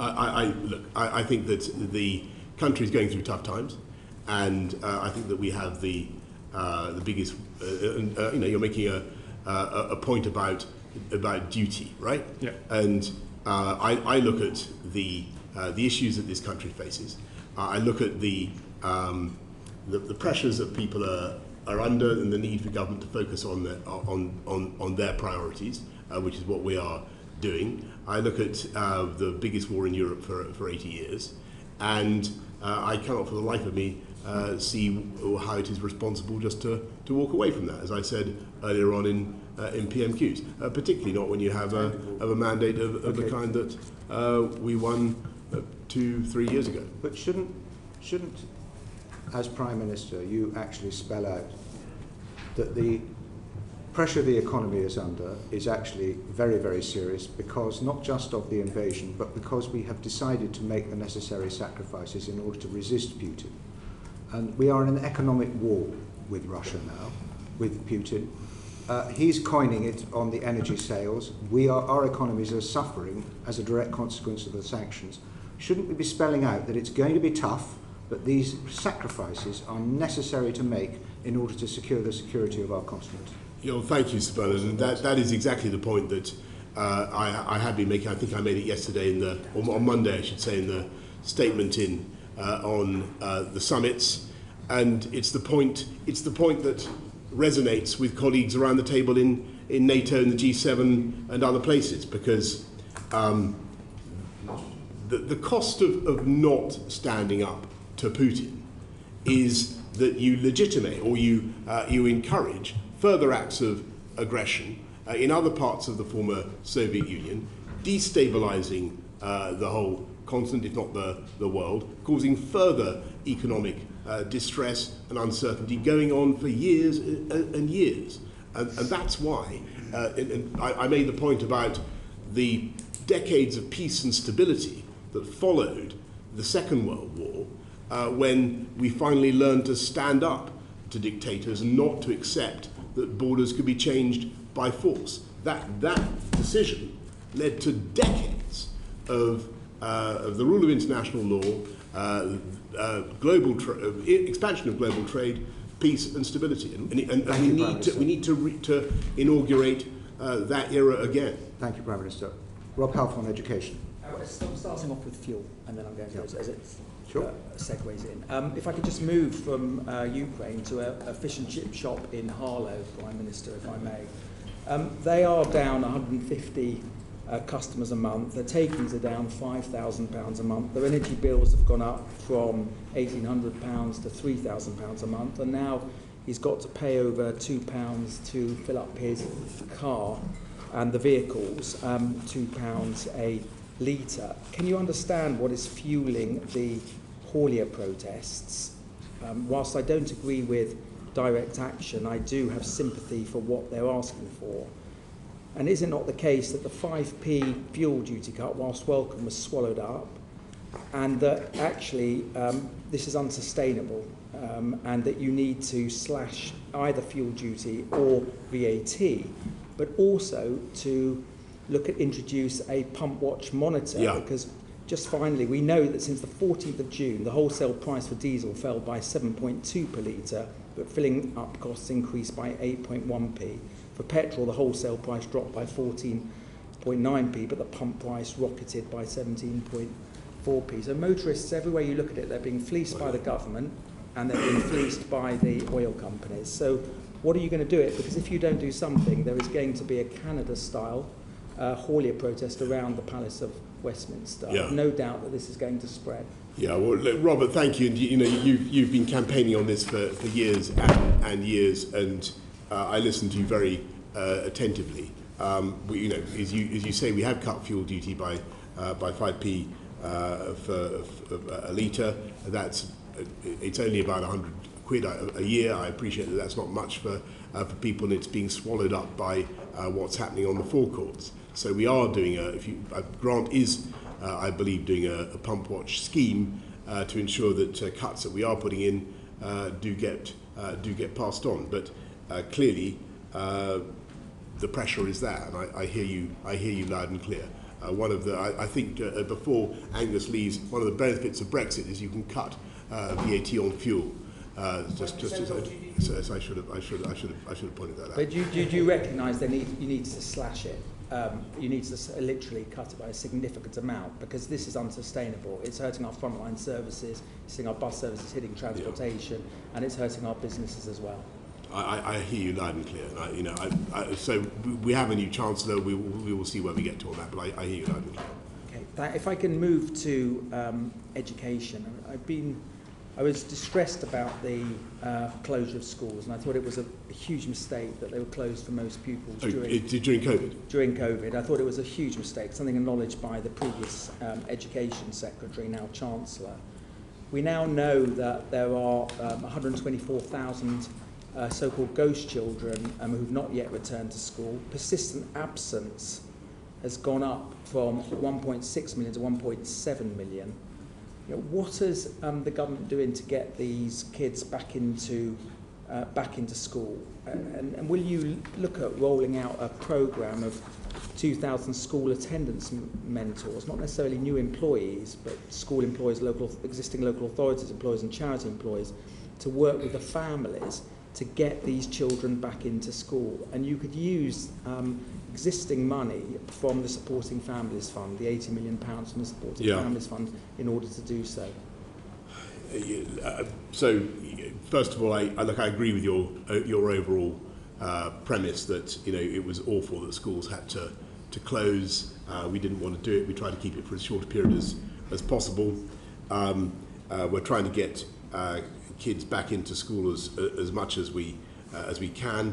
One of the things we're spending about £5 billion on school on catch up, but one of the things that I think is important, and I believe it very strongly, is trying to give kids 1-on-1 or 1-on-2, 1-on-3 the opportunity of tuition, which they might not otherwise have. But those are the children in school, so we need to get. I'm talking about the ones who are not in school. 1.7 million persistent absent, 100,000 children who've disappeared off 124,000 children who disappeared off the school rolls, the so-called ghost children. Yeah, Robert, we will do everything we can to get these children back into school, and what we're doing is putting another £5 billion, or putting £5 billion into education recovery. So there's a lot for tutoring, but also direct targeting for those most in need, so that a £2 billion fund, which should help schools to get those ghost children back. But this is something that I'm afraid is going to require a joined-up effort. It requires councils, it requires a lot of bodies to come together to get those children back into school. Children's Commissioner said that she wants all the kids back by September. I just think the priority for education should be to the Education Department should be to get these children back into school. It's just wrong that so many children are missing school and not yet returned. They have faced safeguarding pressures, damage their mental health, lifetime, trying to join in county line gangs. And I would urge you to look at the Supporting Families Fund, as I mentioned, the £80 million. Just very finally, I brought through a bill in a 10-minute rule bill called the National School Infrastructure Bill, which would treat schools the same as other national infrastructures to stop schools closing again. And that if, God forbid, there was another wave of COVID and the government decided to make a decision to close schools, that the Children's Commissioner would have a veto, and that Parliament would make an individual decision on school closures every 6 weeks. What's the question? Do you support that concept of making schools part of national? Robert, very happy to look at it, and I understand where you're coming from. I think it's clear from the data I'm seeing that the damage to kids' education, particularly for the done by the lockdown, continues, and it's disappointing to see the literacy and numeracy stats. We need to do better, and there's no question in my mind that's been partly caused by the closures. Thank you. Right, we're going to move on to integrity in politics. We are bound to overrun somewhat because we have to do this subject justice. So I hope, Prime Minister, you'll be able to stay until we've finished. Rob Halfon, Justice. Sorry, Bob Neal, Justice. How important is the truth to you, Prime Minister? Very important, Bob. And accuracy of language and statement? Also. Very important. Very, very important. And do you expect those standards from those who work for you in Downing Street, either as spokespeople or those who brief ministers to speak on behalf of the government? Yes. Can you help me about this? The story concerning the Honourable Member for Tamworth broke on the morning, late evening of the 29th, morning of the Thursday, the 30th. In the course of subsequent days, a number of statements were made by spokesmen on your behalf, in which it was said, in terms, that you had not been aware of any specific allegations. That's correct, isn't it? Yes, and that was not right, and just so the committee understands what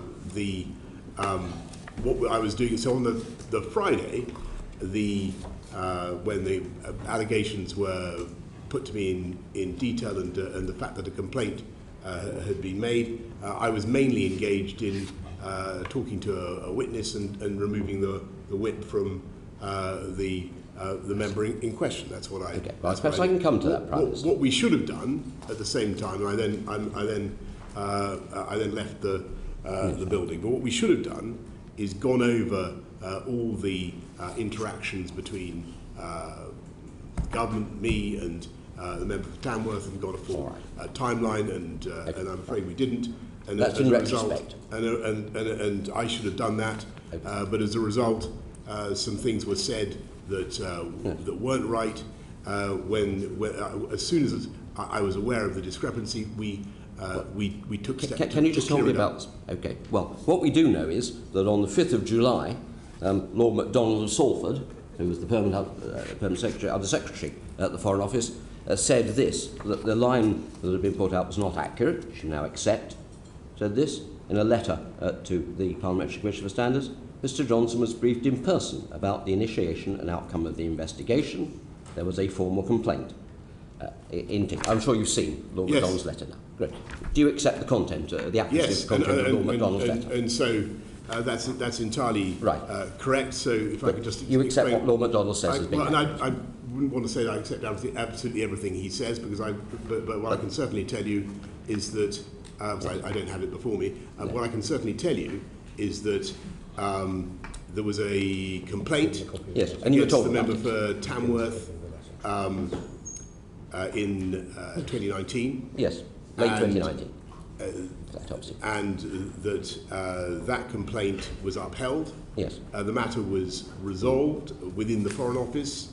It was not deemed to approach the anything like the level of criminality or the ministerial code. Okay. But I was briefed on it in on 2 occasions by the propriety and ethics people who first of all that it was happening, and then what the being outcome was, I concluded. imagine. And on both occasions, what I had was an extremely short oral account, of which there was, on Friday, there was no record of that in number 10. It didn't stick in your mind then? There's no written record of that. Forgive me. It isn't common for a serving Minister of the Crown to be subject to an allegation of sexual impropriety, is it? I don't want to go into the details of the allegations, because I think there are human resources issues there. But I'm not certain that's a fair characterisation of what happened. At all events, it was a serious matter, and this was someone who had worked closely on your leadership team only a few months before, so you'd be aware it was sensitive. That's a fair yes. Okay. It was also to be fair, almost 2.5 years ago. Well, yes. But it's not the sort of thing you forget, is it, Prime Minister? Well, as I say, now that when it was drawn to my attention a couple of days later that there was a discrepancy between what we were saying abroad, as it were, and what Number 10 was saying, and the fact that this briefing had taken place, I took steps to clear it up as soon as I could. The suggestion you couldn't recall that was said on your behalf, is that a serious explanation? You couldn't recall this unusual incident of someone who was a close political ally? No. What we failed to do on the first day was to go over all the possible interactions between me and the member in question, all the possible decisions that I might have taken. As it happened, the issue, the report about the complaint was not raised to me as a point for any kind of decision. It was simply something that was mentioned to me in the margin of other meetings as a point of, as I recall, as a point of information about what had happened, because it was the Foreign Office that dealt with it. But Prime Minister, when you were considering appointing him into the government most recently, how true is it that actually you wanted him to be Chief Whip? Not to my recollection, Sir Bernard. I don't think so. I think the suggestion was that he was going to be Deputy Chief Whip. And I think that's what happened. And what happened to all the messages pouring into Downing Street about the risk of appointing this person? Well, there were plenty of them. Well, I don't know how many there were, but there was certainly. But why couldn't? I mean, there's a cultural problem here. Why couldn't the system hear that there was concern about this appointment? I don't think that's entirely fair. Well, then why did you refer it if you're to talking about to the ethics and proprietary director in the Cabinet Office? Why was that necessary if there wasn't a concern? Okay, well, every ministerial appointment automatically goes to the propriety and ethics team, so they look at every one. William Ragg. Good afternoon, Prime Minister. Good afternoon. I appreciate that today is a day of events, and though this meeting has not quite resembled a Moscow show trial, because I think certainly they were livelier, it must be nonetheless quite difficult, and I do pay tribute to you for turning up today. I wouldn't dream of being anywhere else. Indeed. Having said that, delighted to be here. Having said that, at which point does it become impossible for the Queen's government to be continued? I really think that William, you're underestimating the talent, energy, and sheer ambition of members of Parliament, and they want to get things done. They want to get things done for their constituents, and the government of the country is being carried on with ever-increasing energy. Well, they seem to want to get one thing done at the moment in time. I agree with you on that. But I think the issue that we have is that you've had, at least my initial calculation at the start of the meeting was 27 ministers and aides resigning. There have been more in the meantime. Do you think there are swelling ranks of those young thrusters on the back benches who could replace them? I think it highly likely, yes. Ambition, could that not be considered delusion at times? Yeah, that's a sort of a moral judgment about human nature that I wouldn't venture to comment on. I think that we're all deluded in our ambitions, but I think most people who come to this place actually, in spite of what everybody says about MPs, are actuated by the highest motives. And most people want to serve their constituents and get stuff done, and that is the reality. Entirely so. So, in terms of that assessment of individuals, which qualities in the former Deputy Chief Whip appealed to you most? I think it was. So let me just, big picture. No, as I've said before, let me be clear that with the benefit of hindsight, I can see that appointment, as I said in the House, and I think I said on TV as well, I think that appointment was a mistake. Well, I want to know about the qualities of ministers. And if you had our government appointments based upon ability. So it was put to me that like everyone we appoint, the member had excellent administrative skills. Administrative skills. Was he behind what's colloquially known as Operation Save Big Dog? Look, to the best of my memory, he was in addition to serving as Deputy Chief Whip under the previous Prime Minister, he did a stint at the Foreign Office and then a stint at the Department of Communities and Local Government when he had a role in housing, and the accounts I had were positive. Casting our minds back to January and February, it was a tricky time. And certainly some people in the shadow whipping operation used their charm in order to persuade. And I think it's fair to say others used aspects of what we might describe as being offensive to work that wonder for you. So why was Mr. Pincher the first to be invited into Downing Street on the day of the reshuffle when the most senior job available was that of Chief Whip?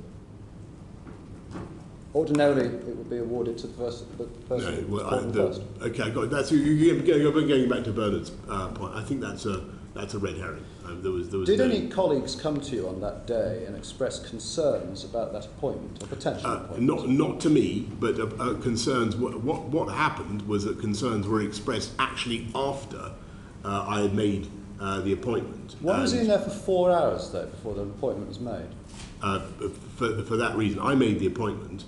And then when they got on with making other appointments, but there was a problem that needed to be resolved. What was that problem? I think that I probably ought to, given that this member is. No, they're investigating him, Prime Minister. They're not investigating you. Yeah, so but I don't want to offer any more commentary that might or might not be. I'm sorry, we're asking you might or might not be correct about it. Well, come on. It's quite a He's asking a straightforward question, Prime Minister. About your judgment and how you approach appointing ministers. Yes. So let me be clear. I made the appointment. There was then I then got on with making other appointments.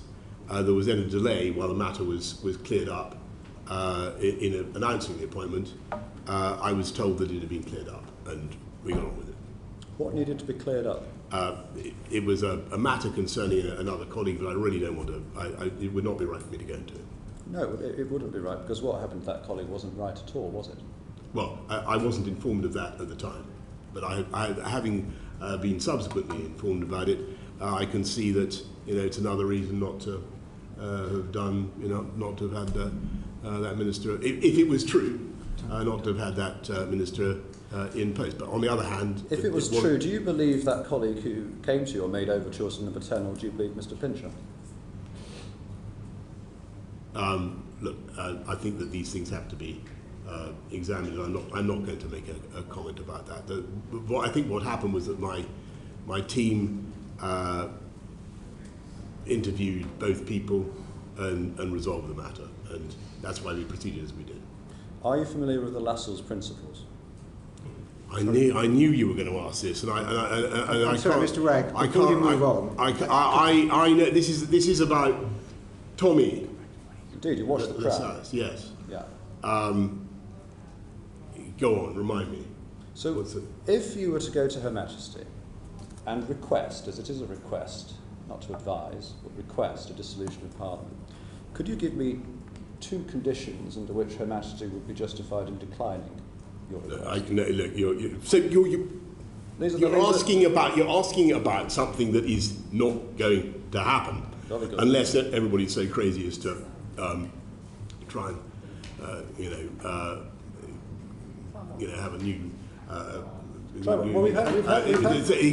going to get on. No, there is no. I don't think the people of this country want to have an election, and I certainly don't. Excuse me, Prime Minister, you said it's not going to happen unless what? Well, I think that the history teaches us that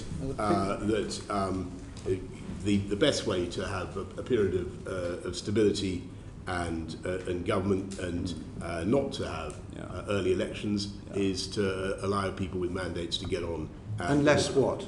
Unless what? That's what I'm saying. So the history teaches, you said unless what? So unless people ignore that very good principle that history teaches us that the best way to avoid pointless political disturbance is to allow a government that has a mandate to get on and deliver its mandate. And that's unless what? That is what we're going to do. So unless what, Prime I think Minister? what you're alluding to is... Sorry, Mr. Ragg, just a minute. The Prime Minister said... Unless people forget that. What does that mean? That means that on the whole, I think that it's a good thing if governments which have a substantial mandate from the electorate and are doing an enormous amount of stuff, and when that country is facing a lot of pressure, particularly economic pressure, when there are serious international issues at stake, I think on the whole it is sensible not to get bogged down in discussion about electoral politics, but to allow the government of the country to continue. Can I just remind you that when the Prime Minister Major seemed to be threatening a general election because he was having trouble with the Maastricht Bill, it did his no reputation any good at all. Well, it's exactly the point I made. There would never have been a general election. Can I thank you for that excellent historical lesson? And this is exactly the point I'm trying to make. Well, I don't know why you said unless. Mr. Ragg. Thank you, Sir Bernard.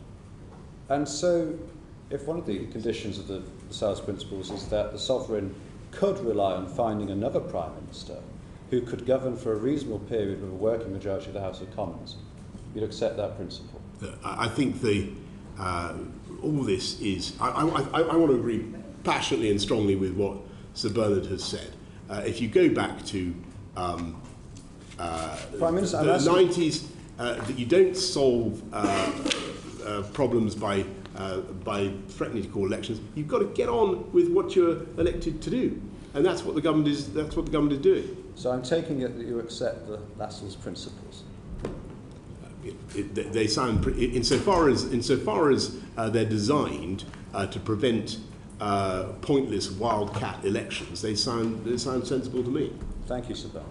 Mr. Brand. Thank you, Sir Bernard. Welcome, Prime Minister. Have you been told of any other allegations similar to the conduct of Mr. Pincher about any other ministers in your time as Prime Minister? I'm going to have to tell you, Chris, that it is all too possible that people have said things to me about any number of people, including possibly people around this horseshoe. No, have you ever had? It would be a great labour for me now to sit down and try to reconstruct every single piece of gossip or innuendo. No, that's not what I'm asking. I'm not asking about gossip and innuendo. I'm asking precisely about that you now accept that you were told on 2 occasions about Mr. Pincher's, the allegations against Mr. Pincher that were upheld by in the Foreign Office. I'm asking, have you been told about any other such events relating to any other government minister? Formally. Look, I'd have to get back to you. I mean, I would not want to. It seems extraordinary that you wouldn't know whether there are allegations outstanding against your government ministers of sexual impropriety, such that they might constitute potentially criminal offences apart from anything else. Look, there's nothing that springs to mind. Okay. But you know, all right. I'm gonna but what I will say, Chris, is if you have some information. No, I'm asking you, Prime Minister. I'm asking you this because it seems incredible to me that you would not remember that you've been told this about somebody who is one of your closest allies in Parliament. I think I tried to explain exactly the circumstances. Well, you haven't. But let me ask you a different question, because you've not answered this elsewhere. Did you say all the sex pests are supporting me, or words to that effect? No. People attribute all sorts of things to me. I don't remember saying those words, but people ascribe all sorts of things to me. That sounds like a yes to me. Okay. Did you say he's a bit handsy?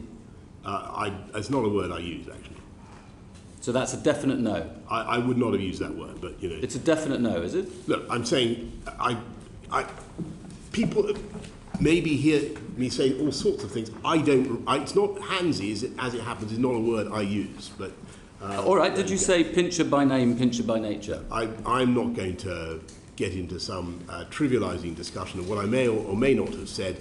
This is a serious matter. Yes. The member is now I believe has had a complaint made against him, and that is where I propose to leave it. No, but the point is, the member has had a complaint made against him. If you just let me for a moment, the point is that the allegation is that you have trivialised this issue.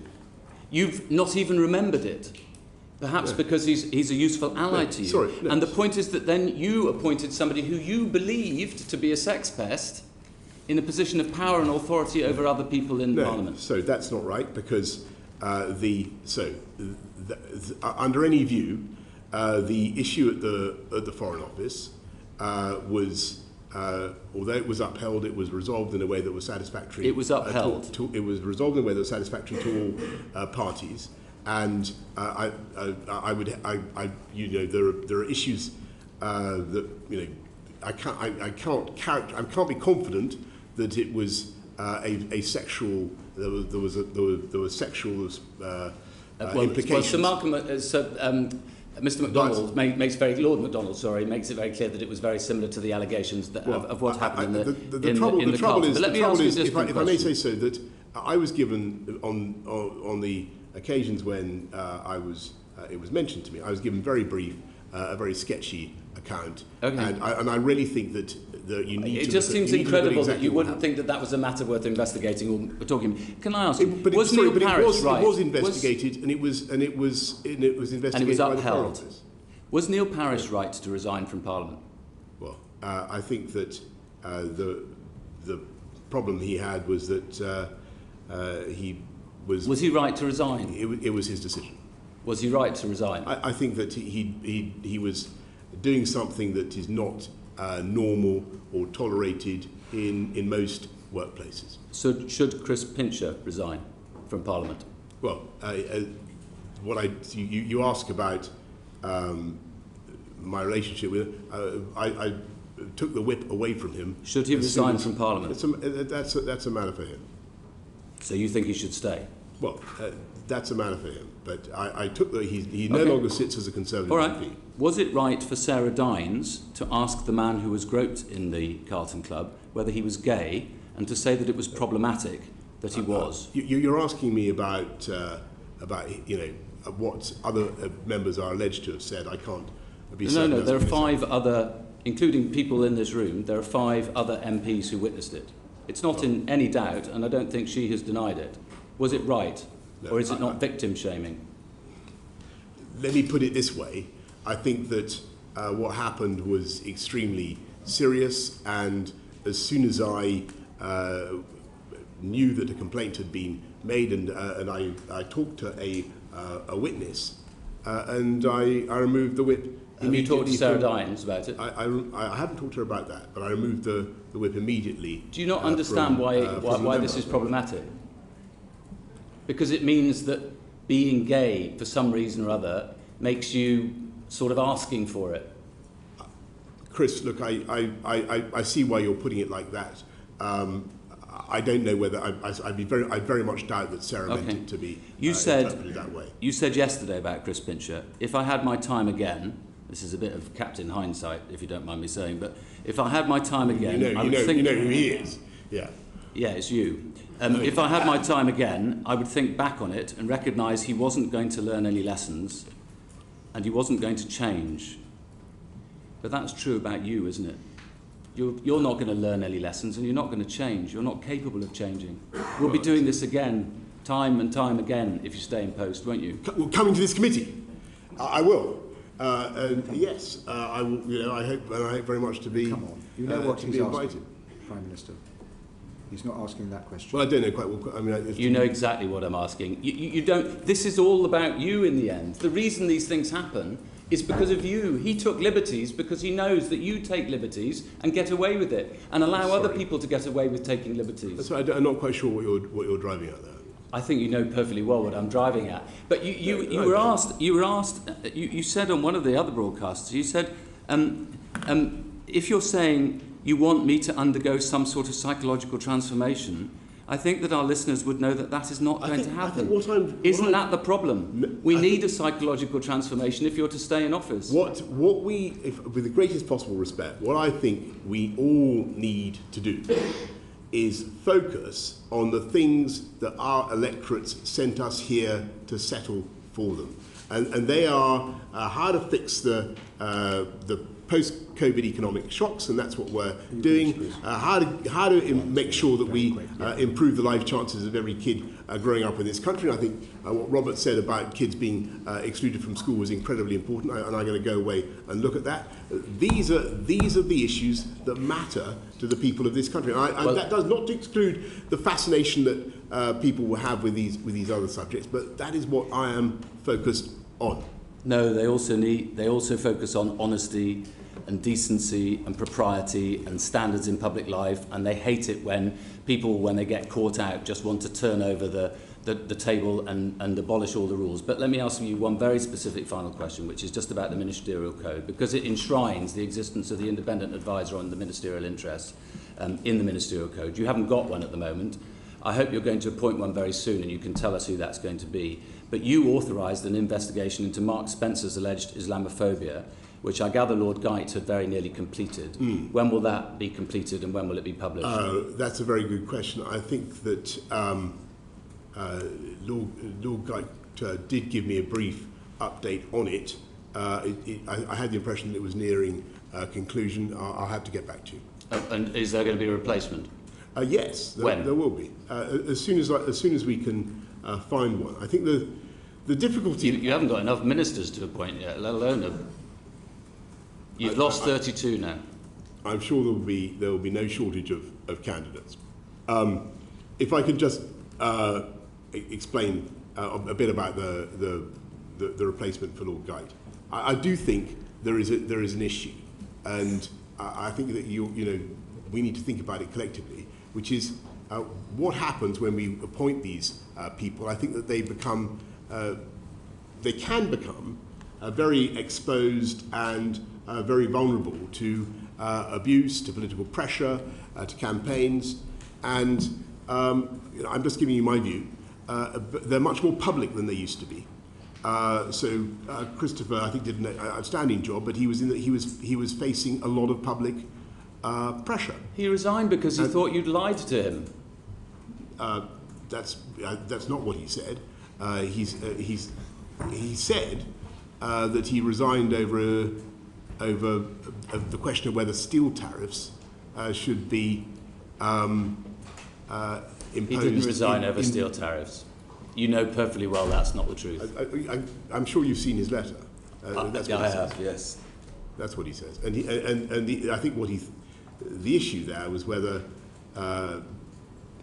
imposing or retaining steel tariffs in the UK he within resigned. breach of WTO. I'm sorry, Prime Minister. He resigned, as he says in his letter, because he knew that he wanted to initiate an investigation into your breaching of the ministerial code, but he couldn't do so without resigning, and that put him in an impossible position. That's expressly what his letter says. Sorry, well then you must have seen another letter, because that's not what. No, I read it and you didn't.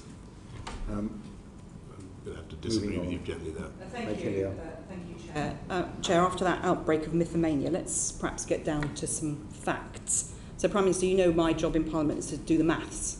You have a pen there. Could you tell us what 148 plus 32 adds up to? I'm going to leave that. I think what you're inviting me to do. No, I'm asking you a simple question, Prime Minister. Yeah, right, okay. And I asked you how many MPs you have.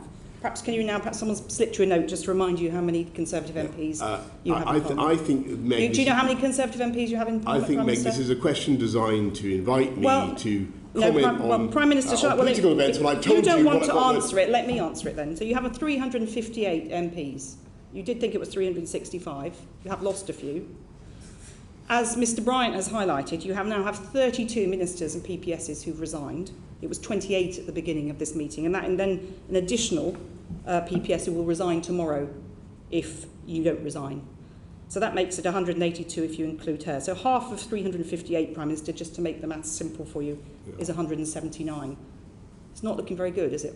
Well, Meg, you're wanting me to comment on You've lost the confidence of more than half of your party, not including other members in this room who may not be in the 148. I've been generous and not double counted. Well, sure. I'm here to talk about the government of the country, the policies that Mr Prime Minister, without the support of your party, you cannot govern this country responsibly or well. Whatever our political disagreements, I have respect for the office of Prime Minister, but I'm afraid I've completely lost respect for you and your capability to run this country. I think if you look at the actions that we're taking today, the bills that we're getting through, we are doing some fantastic things for the people of this country, and we'll continue to do them. And I appreciate they may not be supported by the Labour Party, Meg, but that's not my problem. That's your problem. No, Prime Minister, about competence, not policy. Darren Jones.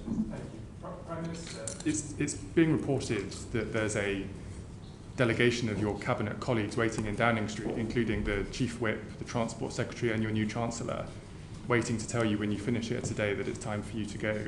How will you respond to that?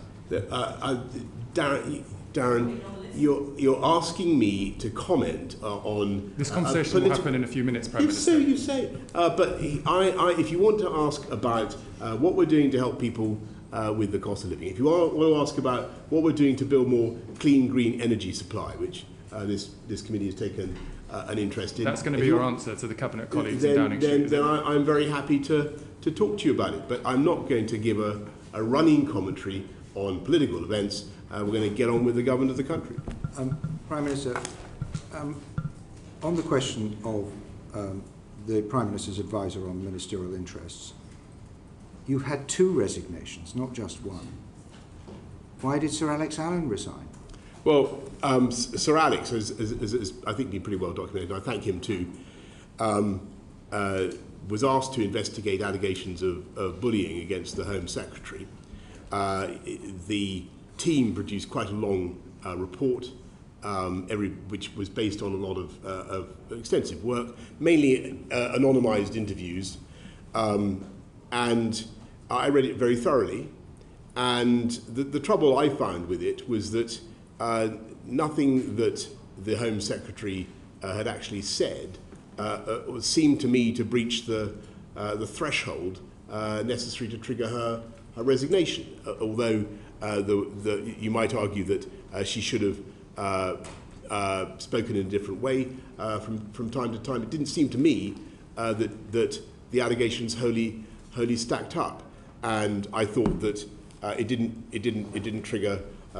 a resignation. Sir Alex... That wasn't the reason that yes, you that I'm he coming resigned. to the reason. The reason he resigned is because you wouldn't even accept his report. Well, no. Well, let me say what happened. So Sir Alex took a view that it wasn't that. I read the report and I read the whole thing.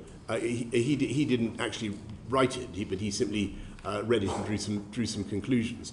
I read all the interrogations that had taken place, and it didn't seem to me that, although she might have spoken differently from time to time, it didn't seem to me that she deserved to be fired on the basis of what I read. And I read the whole thing. So I made this point. Now, the difficulty was that Sir Alex thought that the ministerial code had been breached, even if in a minor way, and that any breach of the ministerial code necessarily meant a resignation. That view has subsequently been modified by the Committee on Standards in Public Life, who have said that the ministerial that there can be gradations of sanctions for breaches of the ministerial code. So what you should have done is accepted Sir Alex Allen's report. He would not have resigned. Well, it would still be in your gift not to demand the Home Secretary's resignation. No, but it wasn't. And the system would have been changed retrospectively as it has done. But you wouldn't even accept his report. No, Savannah, as I remember, the problem was that in order to... I would have had to accept the Home Secretary's resignation. That was the problem. And that didn't seem to me, although that didn't seem to me to be a necessary outcome. I mean, supposing you continue in office, what are the lessons you learn from the appointment of Chris Pincher? I think the most important lesson is, first of all, don't be less optimistic about people's ability to learn and perhaps take a bit more change. Interest in it, because it's extraordinary how many things. And then secondly, Prime Minister, perhaps you should just take a bit more interest. Secondly, when something like this happens, make sure that we do a full timetable of exactly what happened and when it happened, so that when people go out to brief, they've got all the facts at their fingertips. But it's not a comms failure, this, Prime Minister. It's a proprietary and ethics failure. Isn't the real lesson that if we promote people with the wrong behaviour and attitudes in this place, it will give permission for people to behave in that way, which is why we've got a culture problem in this place. I think that you're onto. I think what you're saying is very important. I've given this a lot of thought, and I do think there is a problem with alcohol, and I've always resisted this conclusion in the past, but it sort of feels to me that some people simply can't take their drink, and we need to think about how we work that in Parliament. Now, this particular event took place in didn't take place in Parliament. But there is also an issue about standards of behaviour, so I additionally accept that I should have been more stringent in my approach, and as I've said earlier, I regret that. But don't we also need to learn? I take it that Chris Pincher is a friend of yours, and that would be perfectly respectable, that we've let him down because we didn't give him the help he needed. I think that's a very fair point. What system is there in this place to support people in that position? What do you have in place as a leader of a political party to help people who have behavioural or drink problems?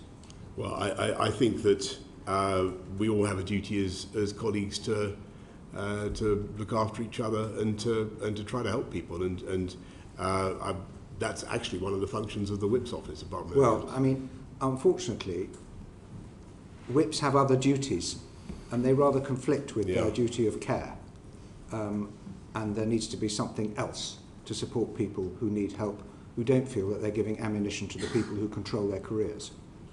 So that doesn't work, does it? We've now got another Whip appointed to do the duty of care work. I mean, that's not going to work, is it? Bernard, what are you proposing? I'm not going to make policy on the hoof here, but what you've got in place as leader of your party is not working. Would you accept that? No, I think there are issues about standards of behaviour, and I think I reluctantly come to the conclusion that there is an issue with alcohol. Well, I mean, you're the last person in the room to accept that there's a problem.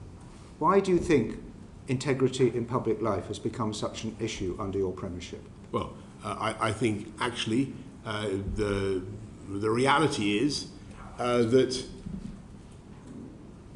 I think that people are very, very keen to try to get me off the subjects I want to talk about, and to try to focus on me. So it's all about you. No, I don't want to talk about it. I want to talk. I've been trying very hard throughout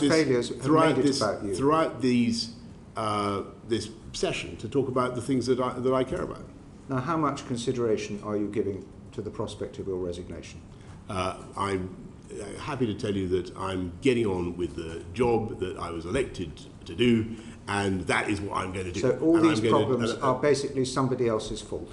No, I think that I think it was who is one of these people who's left. Who is responsible?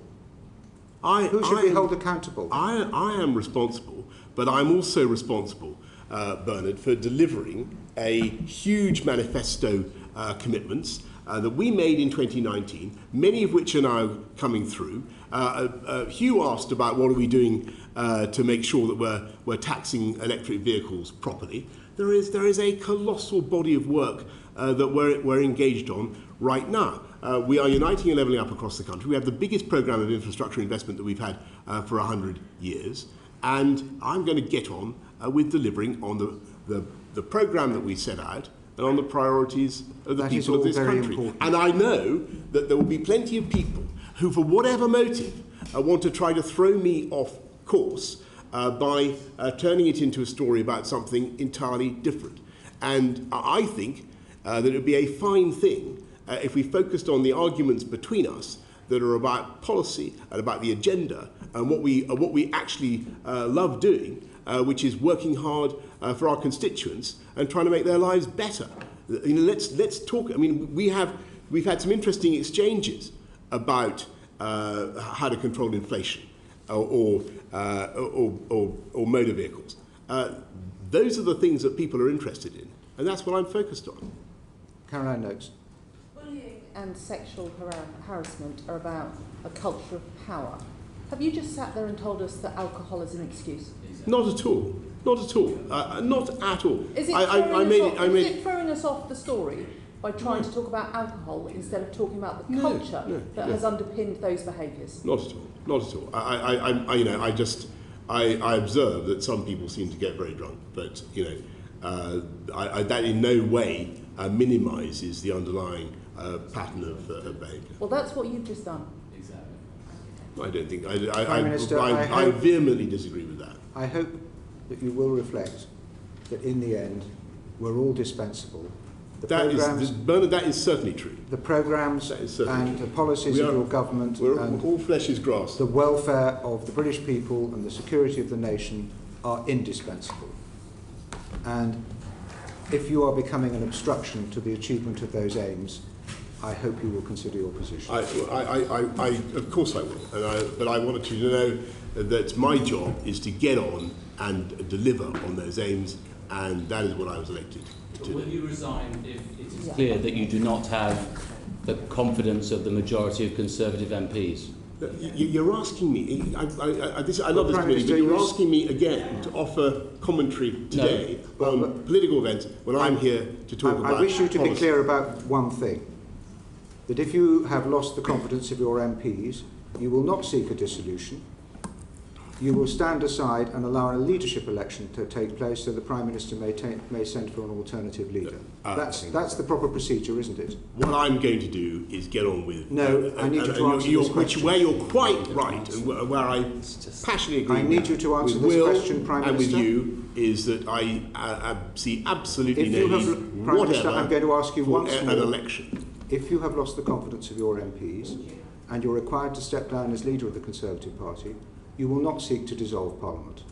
Well, I Please think the confirm last that thing that is this the country case. needs, Because we need, because this House, but I'm not going to step down. And the last thing this country needs, frankly, is an election. What because it needs, this House, what this, on the contrary, I think the risk is that people continue to focus on this type of thing, and I think that is a mistake. What we need to do is get on with stable... How would it help the crisis in Ukraine and the cost of living crisis if we were plunged into a general election that nobody wants? But this is your fancy. Well, then, I think then rule it out.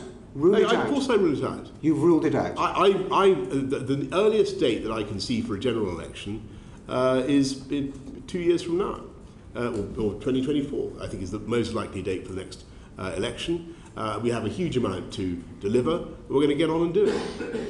And you'll resign if a vote of confidence in the Conservative Party I think we're done. is carried. Look, Otherwise, you're staying. You're asking me to comment on politics. I think it's important that we get on and deliver on our agenda, and that is what I was elected to do. Well, I think it's the understanding of this committee you envisage a general election in 23 or 24, not before. Well, you said 23. And if you've lost the confidence of your own MPs and you cease to be leader of the Conservative Party, you will not plunge this country into an unwanted general election. I've been very clear with you. I see no yes reason whatever for a general election now. On the contrary, what we need is stable government, loving each other as Conservatives, getting on with our priorities. That is what we need to do, Sir Bernard. Okay? I love all my colleagues in the House of Commons. Fantastic. Order. Thank you. Thank you. Ended.